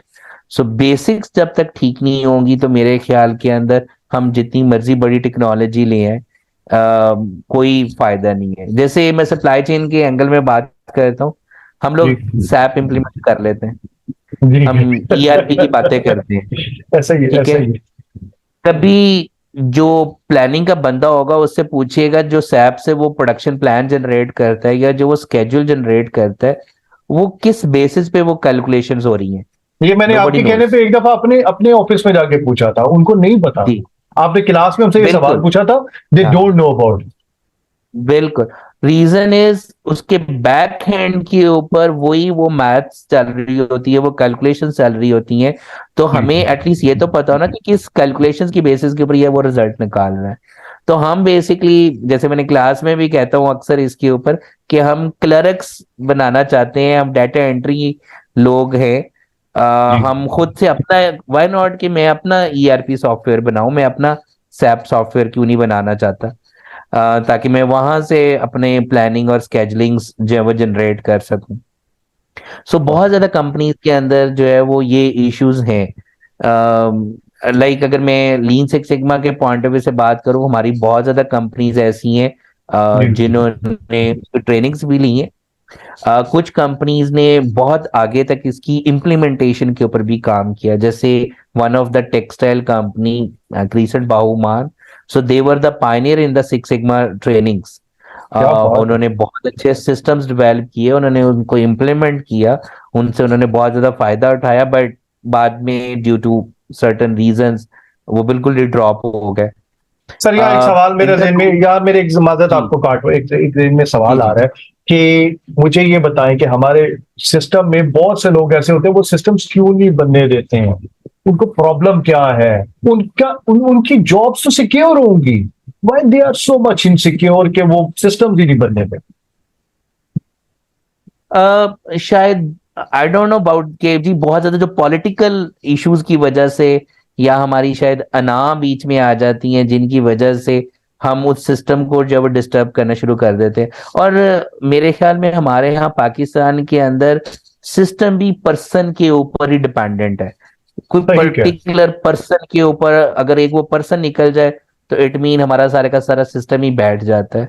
तो अभी तक शायद हम ना कंट्री लेवल के ऊपर और ना ही हम कह लें कि ऑर्गेनाइजेशन इंडस्ट्री लेवल के लेवल ऊपर, हाँ के जी। ऊपर, किसी भी इंस्टीट्यूट लेवल के ऊपर, बिल्कुल हम वो सिस्टम ही नहीं बना सके। हम इंडिविजुअल्स के ऊपर डिपेंडेंट है। सो जब तक हम इंडिविजुअल्स के ऊपर डिपेंडेंट हैं तो हम कुछ नहीं कर सकते। सर इसका सो मतलब है कि इवन सिस्टम्स जैसे मैं बनाने के एग्जांपल साथ, क्रिसेंट बाहू की दे रहा था इसी तरीके से। जी जी जी जी, हम्म। मेरे दिन में ये आ रहा था कि अगर हम कि सिस्टम्स की बात करते हैं तो इसका मतलब है कि फिर टीम डेवलपमेंट के ऊपर भी जाना पड़ेगा, उसके साथ सस्टेनेबिलिटी ऑफ द टीम्स की भी होनी चाहिए ना, कि अगर टीम्स ना बनी और सिस्टम बना दिए तो उन सिस्टम्स को कैरी कौन करेगा आगे। एग्जैक्टली ऐसे ही है, लेकिन मोहसिन आप बहुत अच्छे तरीके से जानते हैं, आप इंडस्ट्री के अंदर हैं। हमारे यहाँ जी। सिस्टम ये होता है कि जब जीएम ऑपरेशन जॉब छोड़ता है तो वो अपनी सारी टीम लेके जाता सही सही, है। ऐसे ही है, बिल्कुल ऐसे ही। जब क्वालिटी हेड जॉब छोड़ता है तो वो अपनी पूरी टीम लेके चला जाता है। सो बेसिकली हम सिस्टम के अंदर एक सिस्टम अपना एक क्रिएट कर लेते हैं। ओके। अब उसकी वजह शायद, मैं मुझे मुझे अभी तक जो समझ आई है वो ये आई है कि उस टीम के अंदर अगर 10 लोग होंगे तो काम करने वाले दो तीन ही होते हैं, बाकी जस्ट वो एक लॉबी क्रिएट करने वाले लोग होते हैं। हाय वो मेरी लॉबी के समझ के साथ सारा, मुताबिक जो ऐसा अभी ही है। तक मैं समझा हूँ। सर आप बिल्कुल सही तो समझे, बिकॉज बाकी आप 6-7 जो जिन लोग हैं जिन वो लोगों के साथ इन टच है वो आपको सही, आपको अवेयरनेस होगी। हाँ, तो काम बेसिकली वो 2-3-4 लोग ही कर रहे होंगे, बाकी जस्ट लॉबी लॉबी क्रिएट कर रहे होते हैं और अपने ग्रुप को सेव कर रहे होते हैं, दैट्स ऑल। और जैसे ही वो जीएम साहब के कोई प्रॉब्लम आएगा तो उन्होंने पूरी की पूरी टीम उठानी है और उस कंपनी का बेड़ा गर्क करना है और आगे चले जाना है। सर मुझे ऐसा लगता है, मुझे तो ऐसा लगता है, मैं आपकी बात को नेक्स्ट करता हूँ। मुझे ऐसा लगता है कि जितने भी टॉप लेवल के लोग होते हैं वो वो उन्होंने एक ऐसी अपने इर्द गिर्द सर्कल बनाया होता है कि हम अगर जाएं तो ये कंपनी चले ही ना, इसलिए वो सिस्टम बनने नहीं जी देंगे कभी, और वो हर बंदा उनकी टीम में अपना ही बंदा हो। हाँ। अच्छा, उसका मुहसिन एक और भी चीज होती है, वो कभी भी एक अच्छे बंदे को ऊपर आने नहीं देंगे। वो बिल्कुल इस सही तरह के कह बंदे रहे को हैं। अपने साथ रखेंगे जो उन्हीं के अंडर रहे। तो ऐसा ही ये है, बिल्कुल हमारे ऐसा ही सिस्टम्स के इश्यूज हैं कि वो एक अगर कोई अच्छा बंदा आ जाए जो उससे बेहतर परफॉर्म कर रहा हो, तो वो उसको अपने सिस्टम का हिस्सा रहने ही नहीं देगा, वो उसको फौरन लॉबी क्रिएट करेगा और उसको सिस्टम से बाहर निकाल देगा। सर मैं और पिछले खुद दिनों ना मेरे पास आई हुई थी स्विट्जरलैंड से एक साइकोलॉजिस्ट थी, वो बिहेवियरल एनालिसिस पे, नैन्सी। हम्म, वो ये कह रही थी 3 साल पहले पता चल जाता है जब किसी भी ऑर्गेनाइजेशन के बुरे हालात होने शुरू होना, उसके बंदों का, उसकी पॉलिसीज का पता चलना शुरू कर जाता है कि अब ये कंपनी का बेड़ा गर्क होने वाला है। और आपके पास माशाल्लाह क्योंकि फर्स्ट हैंड होने इंफॉर्मेशन है, वाला आप मुख्तलिफ इंडस्ट्रीज का विजिट करते हैं, मैं भी क्योंकि इंडस्ट्री में 20-22 साल से हूँ, आपकी 100% बातें सही हैं। ऑल ओवर दी वर्ल्ड हम जाते हैं, जहां पर कोई अच्छा परफॉर्म कर रहा होता है उसको बूस्टअप किया जाता है। और पाकिस्तान में वो बंदा छुपता फिरता है कि मैं कितने नजरा चला आया कि मैं अच्छा परफॉर्म करना, ये ना हो कि मुझे बाहर निकाल। परफॉर्म कर रही है। तो एग्जैक्टली ऐसे ही है। जैसे मैं आपको एक ना बड़ी इंटरेस्टिंग स्टोरी सुनाता हूँ। जी जी एक बच्चा जो कि बेसिकली केमिकल इंजीनियर था, उसने हमारे पास ही एमएस टीकेएम किया था। मैं अब कंपनी का नाम नहीं लूंगा तो वो बुरा ठीक हो है। जाएगा। ठीक है। वो एक कंपनी में जो उसकी जॉब स्टार्ट हुई, तो वो अपनी कंपनीज के कुछ इश्यूज मेरे साथ भी डिस्कस करता था, तो मुझे भी आइडिया था। तो उसके ऊपर उसने बड़ा डिटेल एनालिसिस करके उसने एक प्रॉपर सिक्स सिग्मा का प्रोजेक्ट जो है वो किया, और उसने उसकी बड़ी अच्छी इंसाइट्स निकाली और बहुत ही कमाल की कॉस्ट सेविंग की। अच्छा, जब उसने कोई आफ्टर 4 और 5 मंथ्स उसकी इंसाइट्स निकाल के उसके एनालिसिस करने के बाद उसकी उसने कॉस्ट सेविंग्स वगैरह सारा कुछ कर लिया, फिर उसने बेवकूफी किया कि उसने वो सारी की सारी एक पीपीटी क्रिएट की। उसने वो पीपीटी अपने सीईओ या जीएम को सेंड करने के बजाय उसने अपने मैनेजर को सेंड की। सो ओए उसका जो मैनेजर था, जी उसने उसको बुलाया और उसने जी उसे कहा कि तुमने खबरदार ये ईमेल किसी और को की, ठीक है। अब उसने उस मैनेजर ने उससे कुछ अरसा वो पहले प्रेजेंटेशन समझी, समझी। फिर उसने वो प्रेजेंटेशन जो है वो खुद आगे जाके दी और अपने नाम से दी कि जी ये मैंने बनाई है, मैंने अपनी टीम से एफर्ट करके करवाई है। ठीक है। और उसने उसमें जो कॉस्ट फैक्टर थे, बेसिकली जो उसके डिपार्टमेंट के इश्यूज थे बेसिकली, तो उसने उनको कॉस्टिंग की पर्सपेक्टिव में बिल्कुल नहीं बताया, उसने इश्यूज के पर्सपेक्टिव में जस्ट टॉप मैनेजमेंट को बता दिया कि जी हमने जी ये इश्यूज आइडेंटिफाई कर लिए हैं and we are going to resolve these issues. तो ये हो गया, वो हो गया, और उस बंदे की, मैनेजर की प्रमोशन होगी उसकी बेसिस के ऊपर, जबकि वो बंदा वहीं का वहीं है। वो वही का शुक्र है उसे तो निकाला नहीं सर। जी जी जी, नहीं वो अब देखिए ना, उसका एंड रिजल्ट क्या हुआ कि उसके ठीक 3 से 4 महीने के बाद वो लड़का दुबई चला गया, उसकी दुबई जॉब हो गई। सर ये पॉइंट पॉइंट ये है कि जो बंदा सीख जी, जाता है वो कहीं ना कहीं उसको यूटिलाइज लाजमी कर लेगा। मतलब उसकी वो एफर्ट एग्जैक्टली, अल्लाह पाक कराएगा नहीं जाने, या तो पॉलिटिक्स की नजर हो एग्जैक्टली जाएगा ऐसे ही है। पाकिस्तान में। जी जी जी जी जी, बिल्कुल ऐसे ही है। जाहिर बात है, जिसके पास नॉलेज है उसको अगर आप नहीं प्रॉपर यूटिलाइज करे तो कोई ना कोई तो यूटिलाइज करेगा ना, कोई ना कोई और उसको यूटिलाइज उसका करेगा। पे भी देगा। सर सर आपने लीन सिक्स बिल्कुल ऐसे। बहुत अच्छी, अभी देखे ना कितना वास्ट एक टॉपिक चला गया। लीन सिक्स सिग्मा की बात की आपने, लीन सिक्स सिग्मा पाकिस्तान में आपने कहा कुछ लोग इंप्लीमेंट भी कर रहे हैं। मेरे जहन में आ रहा है, एक दिन मैंने जब क्लास के बाद आपसे डिस्कस की तो आपने मुझे बताया कि पाकिस्तान में लोग ट्रेनिंग ले रहे हैं, लेकिन अभी बहुत इनिशियल स्टेजेस पे लीन सिक्स सिग्मा के बारे में अवेयरनेस हो रही है। ऑल ओवर दी वर्ल्ड तो लोग ब्लैक बेल्ट के ऊपर चले गए हैं। पाकिस्तान में आप भी वन ऑफ दोज हैं, और मैं भी कोशिश कर रहा हूँ कुछ लोग जान लें, लेकिन आप हमारे गुरु हैं, आपसे सीख के हम आगे बता देते हैं। तो मुझे ये बताएं कि पाकिस्तान में कितने लोग अब समझते हैं, जानते हैं लीन सिक्स सिग्मा को, ब्लैक बेल्ट को। हमने कोशिश की है, आप तो इंडस्ट्रीज में जाके कोशिश करते हैं, हम ऑनलाइन हम कोशिश कर रहे होते हैं। कि मुझे बताएं बाकी लोग समझे हैं लीन सिक्स सिग्मा क्या है, और प्रैक्टिकल इम्प्लीमेंट भी करना चाह रहे हैं अपनी इंडस्ट्री में उसको। मोहसिन, अभी लोगों का ट्रेंड तो बहुत ज्यादा आ गया, और काफी ज्यादा लोग जो है वो ग्रीन बेल्ट और ब्लैक बेल्ट जो है वो सर्टिफिकेशन कर रहे हैं, बट अनफॉर्चुनेटली इम्प्लीमेंटेशन बहुत कम है। शायद उनको करने नहीं दिया जा रहा इम्प्लीमेंट, या उनसे वो काम नहीं दिया जा रहा, या उनको वो काम करने नहीं दिया जा रहा, या वो खुद नहीं करना चाह रहे। सो मेजर इशू जो है वो इम्प्लीमेंटेशन स्टेजेस के ऊपर आ जाता है। जो दूसरी चीज मुझे नजर आई है बहुत ज्यादा, मैं ऐसे lean six sigma black belt से भी मिला हूँ जिन्होंने जी सर्टिफिकेशन तो कर ली हुई हैं, but they do not know के under what circumstances what kind of tool they are going to use, what kind of exactly. technique they have to use. So that is also one of the major reason शायद जिसकी वजह से इतनी ज्यादा हमें implementation नजर नहीं आ रही।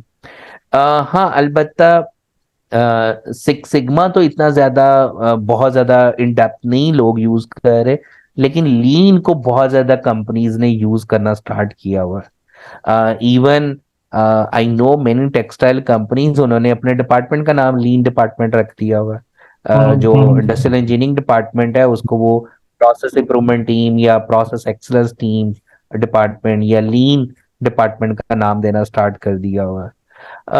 सो that is also very good, but अभी तक हम शायद सिक्स सिग्मा की तरफ बहुत ज्यादा आए नहीं है। सो आई सर एम मुझे स्पेसिफिकली, जी जी, आई जी am specifically talking about right now in the textile sector. The reason is currently मेरी काफी ज्यादा एक्सपीरियंसेस हुए हैं इन टेक्सटाइल के पॉइंट ऑफ व्यू से। सो हम एक और भी जो चीज है ना, हम आउट ऑफ बॉक्स नहीं सोचते। हम जो है ना वो बड़ा स्पेसिफिक एक डगर के ऊपर चले हुए हैं, मक्खी वो पे मक्खी मारना, स्पेसिफिक मक्खी चीजें, पे मक्खी मार दी हमने। एग्जैक्टली जी एग्जैक्टली ऐसे ही है।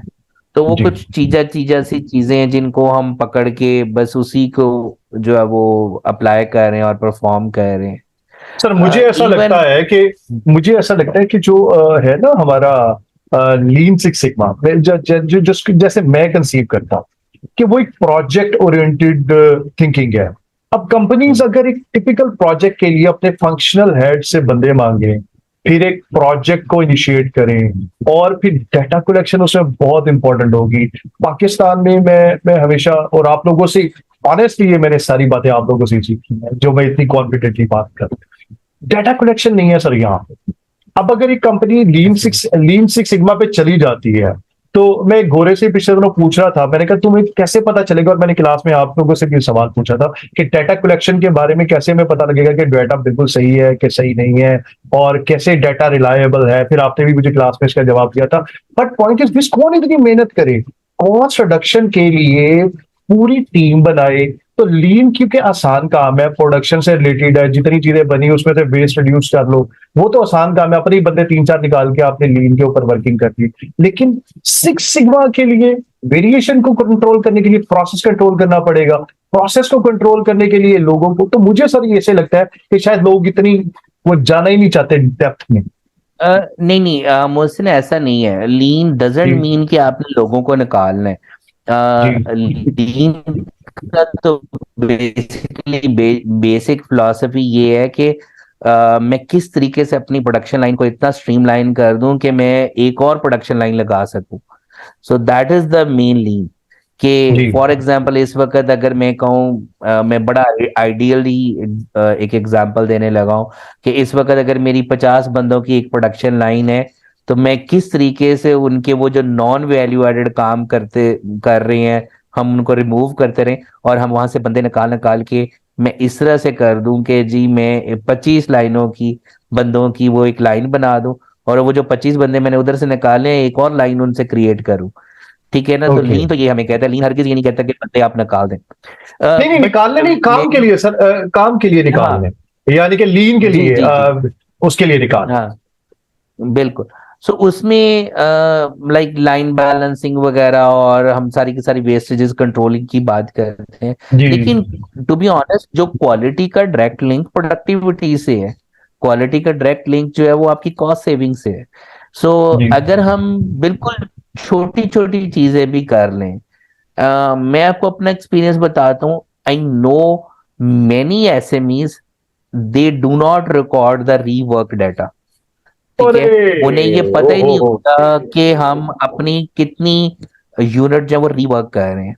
दे do not have the rework data. Sir sir तो उसकी वजह वो पता जस्ट क्या है, ये उसका उनका प्रोडक्शन हेड जो है ना, अगर वो डाटा बना लिया तो प्रोडक्शन हेड को पूछा जाएगा कि तुम्हारी टीम काम कैसा कर रही है, वो बनवाते ही नहीं है। हाँ, हम्म, ये एक आप कह लें कि इशू बिल्कुल है। और वेरी इंटरेस्टिंगली अगेन, क्योंकि अभी आजकल मैं टेक्सटाइल के लोगों के साथ मिल रहा हूँ और एक प्रोजेक्ट कर रहा हूँ, तो मैं जी आपको एक और एग्जांपल देता हूँ। जी टेक्सटाइल सेक्टर के अंदर एक बहुत मुझे हंसी वाली जो चीज नजर आई जी कि जो क्वालिटी हेड होता है वो क्वालिटी कंट्रोल, उन्होंने दो डिपार्टमेंट्स बनाए हैं टेक्सटाइल के अंदर मोस्टली। एक क्वालिटी जी इंश्योरेंस डिपार्टमेंट है और एक क्वालिटी कंट्रोल डिपार्टमेंट है। जी। जो क्वालिटी कंट्रोल डिपार्टमेंट है, ही इज रिस्पॉन्सिबल कि उसने जो इनलाइन प्रोसेस की क्वालिटी है उसको बेहतर करना है। ऐसा ही है। ओके, अब जी अच्छा जी, जब इनलाइन क्वालिटी को उसने बेहतर करना है, सो वो रिपोर्ट किसको कर रहा है? वो जीएम ऑपरेशन को रिपोर्ट कर रहा है, जीएम प्रोडक्शन को रिपोर्ट कर रहा है। सो मुझे अच्छा। ये इससे बड़ा मजाक कहीं नजर ही नहीं आया। तो दैट मीन कि जी उसने तो निकालना ही निकालना है, उसने रुकना ही नहीं देना। सो जी। मैंने उनसे क्वेश्चन भी किया, बट अनफॉर्चुनेटली जारी बात है मैं कुछ लोगों को कन्विंस भी कर पाया, लेकिन कुछ लोग स्टिल उसी पुरानी सोच के मुताबिक ही हैं। तो मैंने कहा आई थिंक सो कि क्वालिटी कंट्रोल हेड को और क्वालिटी इंश्योरेंस को कभी भी जनरल ऑपरेशंस या जनरल मैनेजर प्रोडक्शन को रिपोर्ट नहीं करना नहीं चाहिए, करना वो एक चाहिए, नो नो। सेपरेट आइडेंटिटी के तौर पर काम करना चाहिए। ठीक है। जी हाँ, ये समझ में आता है कि अगर आपकी ऑर्गेनाइजेशन के अंदर एक प्रोसेस इंप्रूवमेंट या प्रोसेस एक्सलेंस का डिपार्टमेंट है और जो क्वालिटी हेड है वो उसको रिपोर्ट कर रहा हो, ये कुछ समझ की बात है। बट प्रोडक्शन हेड को अगर रिपोर्ट कर रहा है क्वालिटी वाला, तो वो कोई सेंस ही नहीं बनती, वो वो तो तो निकालेगा चीजों को। हाँ जी, exactly sir, exactly exactly exactly. ऐसे। सर अब हाँ जी। मुझे ये बताइएगा कि हम तो लीन सिक्स सिग्मा की बात कर रहे हैं और ये हम तो माशाल्लाह बहुत आगे की बात कर रहे हैं। पाकिस्तान में मैं बहुत से लोगों से ऐसे मिला हूं अपने 22 साल के कैरियर में जो क्वालिटी में बिलीव नहीं करते। They don't believe in quality. हम्म। वो ये कहते हैं, मैंने एक जगह पे डिस्कशन होते सुनी। वो ये कह रहे थे कि भाई क्वालिटी पे तो क्वालिटी क्या, प्रोडक्शन वाले सेल्फ क्वालिटी करे, प्रोडक्शन का बंदा बनाए और इतने एक्सपीरियंस्ड हो कि वो खुद ही चेक करे, इतना टाइम भी है उसके पास कि वो बनाए भी, चेक भी करे और वो आगे भी भिजवा दे। तो यहाँ इस नहीं, कंट्री जैसे मुल्क में मुझे ये बताया हम इंडस्ट्री 4 पे कैसे जाएंगे, सवाल मेरा ही। या क्वालिटी 4.0 पे। जी जी जी बिल्कुल। सो अगेन वही हम बात कर रहे हैं ना कि क्या हम इतना पैसा इन्वेस्ट करने के काबिल हैं कि हम इंडस्ट्री 4.0 या 5.0 की तरफ चले जाएं। हम इतनी ज्यादा इन्वेस्टमेंट करने को तैयार हैं, हमारे पास इतना पैसा है। नो डाउट कि अगर हम इंडस्ट्री 4.0 या 5.0 की अडॉप्शन की तरफ जाएं तो हमारी ट्रेसेबिलिटीज जो है वो बहुत ज्यादा बेहतर हो जाएंगी। सो आपको, जैसे आप खुद ही भी कह रहे हैं कि लोग इस चीज से बड़ा घबराते हैं कि ट्रेसेबिलिटी हमारी ना पकड़ी जाने शुरू हो जाए।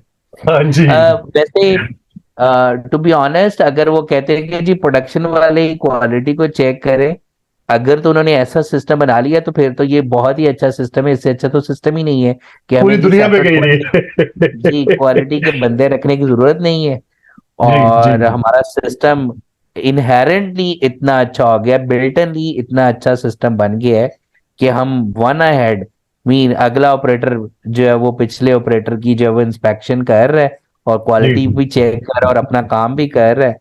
सो इससे अच्छा तो सिस्टम ही नहीं कोई हो सकता, अगर वो सर कहते हैं लेकिन कि जी ये हम। ख्वाहिश तो हो सकती है, रियलिटी तो नहीं हो सकती।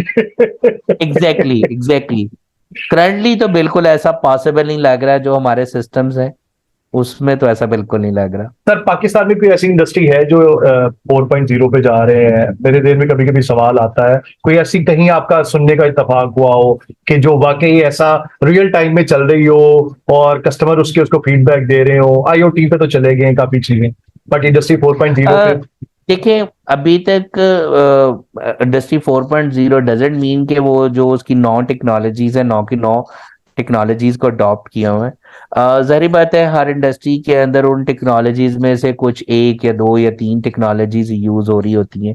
ठीक है, एंड दे या कैन से रिपोर्टिक्स यूज दैट कर लिए, उसके रिपोर्टिक्स यूज कर जी लिए। जी और एग्जैक्टली। हाँ जी। लाइक जैसे और इसमें होम अप्लायंस के अंदर आई नो हायर ने स्टार्ट किया था, जी बट आई हर्ड कि उन्होंने तकरीबन कोई 1 साल या 1.5 साल ये प्रोजेक्ट रन किया, फिर due to certain reason, whatever the reason I am not going to talk about, okay वो ओके उन्होंने फिर उसको बंद कर दिया। ठीक है, ओके। क्योंकि चाइनीज की तरफ से आया कि उन्होंने वो कहा कि वो प्रोजेक्ट आप बंद कर। ओके, उसमें उन्होंने वो प्रोजेक्ट क्या स्टार्ट किया था, दैट वाज एक्सलेंट सिस्टम। जी उन्होंने बेसिकली आईओटी डिवाइस जो है वो चिप एक एसी के अंदर लगाना स्टार्ट कर दी थी। और हम्म, उसमें वो क्या करते थे कि जब एसी जो है वो इवन किसी कंज्यूमर के घर में जाके लगता था, so they hmm, start collecting the you can say product related data in the factory. So जैसे ही वो एसी चलता था, they can send the message to the consumer कि ओके इसका मेंटेनेंस का टाइम हो गया है, या इसकी गैस लीक कर रही है। तो वो डायरेक्ट कंज्यूमर से कम्युनिकेट कर सकते थे, ठीक है। और उन्होंने इसका डाटा लेना भी स्टार्ट कर दिया था।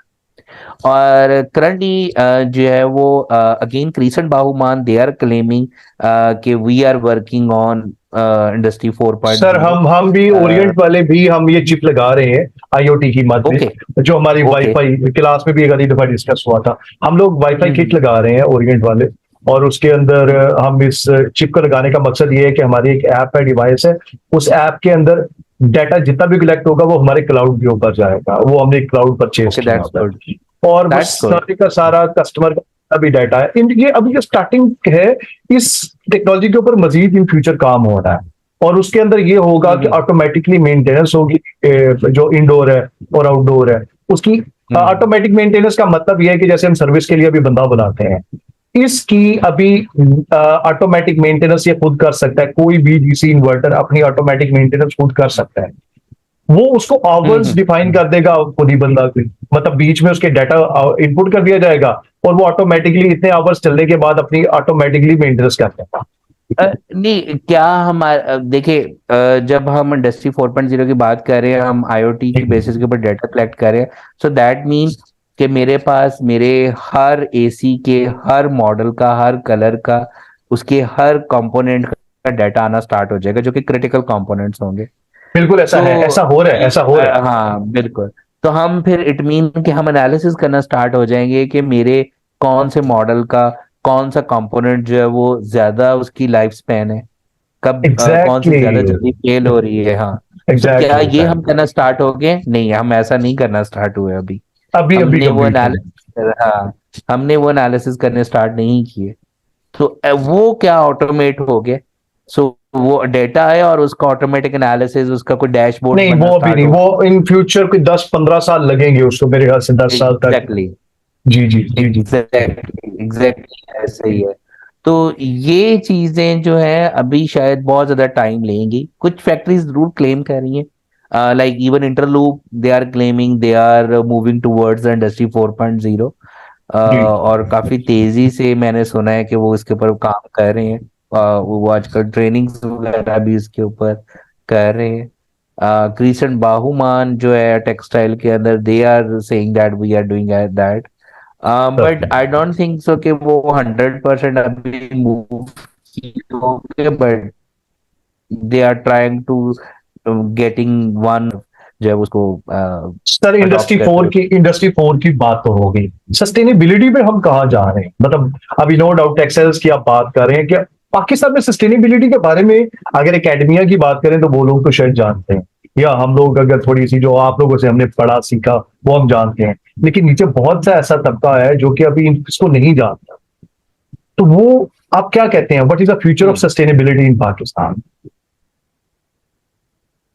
देखिए जी, फ्यूचर तो बहुत ज्यादा है। फ्यूचर तो सस्टेनेबिलिटी का है, फ्यूचर एनर्जी का है, फ्यूचर एनवायरनमेंट का है।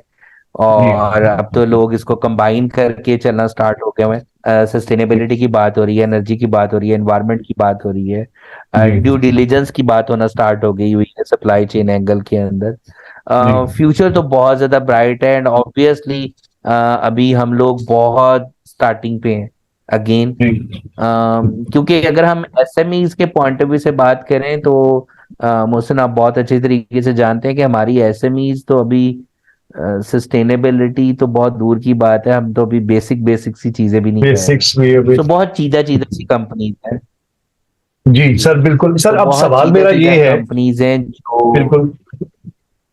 एक और सवाल जो मेरे जेहन में साथ में ही आ रहा है वो ये है कि पाकिस्तान का जो मौजूदा क्राइसिस चल रहा है, अब उस क्राइसिस को आप क्या देख रहे हैं 2023 में, 2024 में? मतलब 2023 में हमारी इंपोर्ट्स बहाल हुई हैं थोड़ी सी, और कंपनीज दोबारा थोड़ी बहुत हम्म प्रोडक्शन भी आएंगी। आपको क्या लग रहा है कि नेक्स्ट हाफ और 2024 का स्टार्ट, आप उसके बारे में क्या देखें, क्योंकि आपकी जो राय है बड़ी अहम है, इंपॉर्टेंट है, और आपको बहुत से लोग बाद में सुनेंगे इस पॉडकास्ट को, तो आप क्या समझते हैं?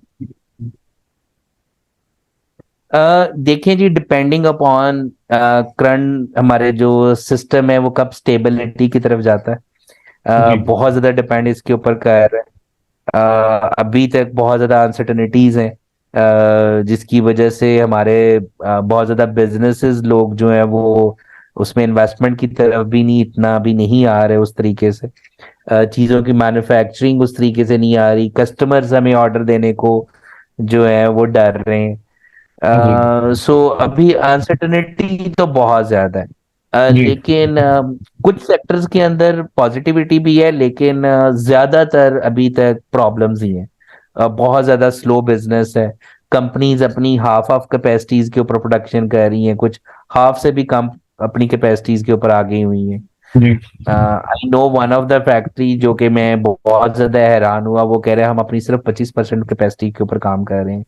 सर बहुत सी सो कंपनीज को मैं जानता हूँ वो 25 से भी कम पे आ गए हैं। जी जी बिल्कुल। एग्जैक्टली ऐसे ही ऐसे ही है। जी सो ये अनसर्टेनिटीज की वजह से और कस्टमर के ऑर्डर्स ना होने की वजह से शायद जब तक ये थोड़ा सा स्टेबिलिटी की तरफ जाएगा हमारा पॉलिटिकल सिस्टम, तभी हम कुछ कह सकेंगे। अभी तो बहुत अनसर्टेनिटी है, सर, लेकिन फिर मेरे स्टिल जहन में बहुत सवाल ये आता है कि जितने बच्चे पढ़ रहे हैं हम उनको मायूसी की बातें करेंगे, वो फिर पढ़ के उनको आगे तो वो इसलिए पढ़ते रहे कि हम इंडस्ट्रीज में जाएंगे और इंडस्ट्रीज में जाके या कॉर्पोरेट कल्चर पे जाएंगे। हाँ। लेकिन कॉर्पोरेट, वो मैंने एक बड़ा अच्छा लतीफा पढ़ा था, वो कहता है कि बड़ी अजीब गल है जो साडे कमान की बारी है, तो पाकिस्तान के हालात ही खराब हो गए थे।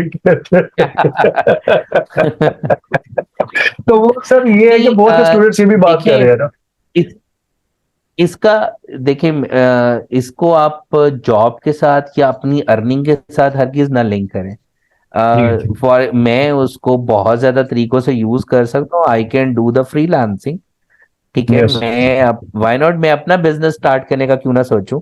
ठीक है, अगर यस। मैंने एक बिजनेस की डिग्री या मैनेजमेंट की डिग्री ली है, तो बजाय इसके कि मैं किसी के पास जाके नौकरी करूं, व्हाई नॉट मैं अपना बिजनेस शुरू कर दूं, मैं खुद एंटरप्रेन्योर बनूं। सर मौजूदा ठीक है, हालात चेंज तो हो गए मैं हैं, अब ऐसे वाकई अब आप आइडियाज से स्टूडेंट्स कर सकते कैसे। हैं, बिल्कुल बिल्कुल। हम्म, बिल्कुल ऐसे ही।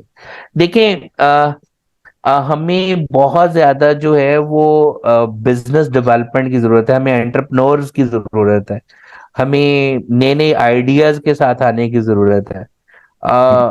You can think what is वाटा पराठा। सो हाँ वाटा जी। पराठा स्टूडेंट्स की इन्वेंशन, ठीक है। व्हाट इज ओके गपशप। ओके। हाँ जी ये भी गपशप हमारे पंजाब यूनिवर्सिटी MSTKM के स्टूडेंट्स हैं ऑनर, ठीक है। Okay so okay okay. Why not, और आप कभी उनकी स्टोरी सुनिएगा which is very interesting story, कि जी हम जी एग्जाम की प्रिपरेशन के लिए जाके मून मार्केट में चाय बैठ के पिया करते थे, और ऑफिस से थके हारे आके तीन दोस्त गपशप मारा करते थे। वहां से उन्हें आइडिया आया कि व्हाई नॉट, कि हम जो है वो चाय बेचने का बिजनेस क्यों नहीं शुरू करें। सो हाय दिस हाय क्या बात स्टार्टेड, है। आप कह ले कि एक खोखा से उन्होंने स्टार्ट किया एक प्लॉट जी में, और उसके बाद वो गपशप की शक्ल इख्तियार कर गया। तो अब मेरे ख्याल में आई थिंक सो उसकी 2 या 3 branches. So why not we should come up कि मैं अपना खुद एक बिजनेस क्रिएट करूं और मैं लोगों को नौकरियां दूं, सर दैट बजाय इज इसके वेरी कि मैं सिर्फ ऑप्टिमिस्टिक, नौकरी। That is very optimistic. Sir बातें आपके साथ बहुत सी करनी है, लेकिन आप अभी 11:15 हो गए रात के, हमने तकरीबन 1.5 घंटे से बातें कर रहे हैं और हमारी बातें खत्म नहीं हो रही। सर इन द एंड मुझे ये बताइएगा कि पॉडकास्ट के बारे में कैसा लगा आज आपको आके, और आप पहले एपिसोड्स में लाइक भी करते रहते हैं लिंक्डइन पे, तो कुछ कुछ अल्फाज इंटरव्यू के बारे में और इस पॉडकास्ट के बारे में बताइएगा, फिर उसके बाद आपसे इजाजत चाहेंगे। Thank you so much Mohsin, आपने, मुझे बहुत अच्छा लगा आपसे बात करके, हमेशा ही अच्छा लगता है। थैंक क्योंकि यू सर। आपके एनालिसिस बहुत अच्छे होते हैं, आप इनसाइट्स जानते हो दोनों साइड्स की, आप एजुकेशन सेक्टर को बहुत अच्छे तरीके से जानते हो, आप इंडस्ट्री को माशाल्लाह आपका इतना ज्यादा एक्सपीरियंस है, आप उसको बहुत अच्छे तरीके से जानते हो। You have a rich experience in the quality field as well. तो बहुत अच्छा लगा, बहुत अच्छा लगा, and thank you so much for giving me this wonderful opportunity कि मैं आपसे बात कर सकूं, लोगों से बात कर सकूं। सर इट्स ओवर प्लेयर, और बहुत अच्छा लगा, और ये यकीनन आपके बेतहाशा जो स्टूडेंट्स हैं जो कि इंडस्ट्रीज में भी बड़े लेवल्स पे भी हैं, और हम जैसे भी जो कि आपको दिख दे कि हमें बड़ा कॉन्फिडेंस है। और मैं एक बात बताऊं, मैं क्योंकि अभी 1-2 मिनट मेरे पास हैं, बहुत से टीचर्स ऐसे होते हैं जिनको देख के आपके अंदर कॉन्फिडेंस डेवलप होता है। और जब सर से हमने जब भी कुछ पूछा, बहुत से टीचर नाराज होते हैं अगर आप उनसे क्वेश्चन पूछें क्लास के अंदर, वो ये समझते हैं शायद साडा नॉलेज चेक करना चाह रहे हैं।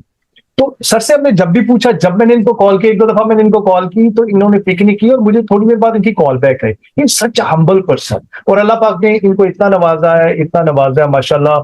जहां भी जाते हैं इनकी रिस्पेक्ट है, हमारे दिलों में इनकी रिस्पेक्ट है। Sir thank you so very much, आपके आने का बहुत शुक्रिया, टाइम देने का बहुत शुक्रिया। और एक वादा ये है कि अभी बातें करके मेरा दिल नहीं भरा, नेक्स्ट टाइम आपने हमें दोबारा टाइम देना है, और ज्यादा नहीं तंग करेंगे, कभी कभार आप हमें जरूर टाइम देते रहो। ठीक है sir, pleasure talking to you sir, thank you so very much sir, thank you thank you जी, अल्लाह हाफिज। तो ये थे हमारे साथ आज सर, और हमारे साथ मौजूद थे। इंशाल्लाह ताला नेक्स्ट एपिसोड में दोबारा आप लोगों से मुलाकात होगी किसी और पर्सनालिटी के साथ। और आज का एपिसोड मेरे लिए बहुत स्पेशल है, बिकॉज ये जब आप देखेंगे, और मैं खुद इसको 2-3 दफा तो लाजमी देखूंगा, क्योंकि मैंने इस पर लर्न भी बहुत की है, और मजीद इसको जब दोबारा देखूंगा तो और लर्निंग होगी। इंशाल्लाह अपना बहुत सा ख्याल रखिएगा, अपने साथ वालों का भी। इंशाल्लाह दोबारा मुलाकात होगी। Take care.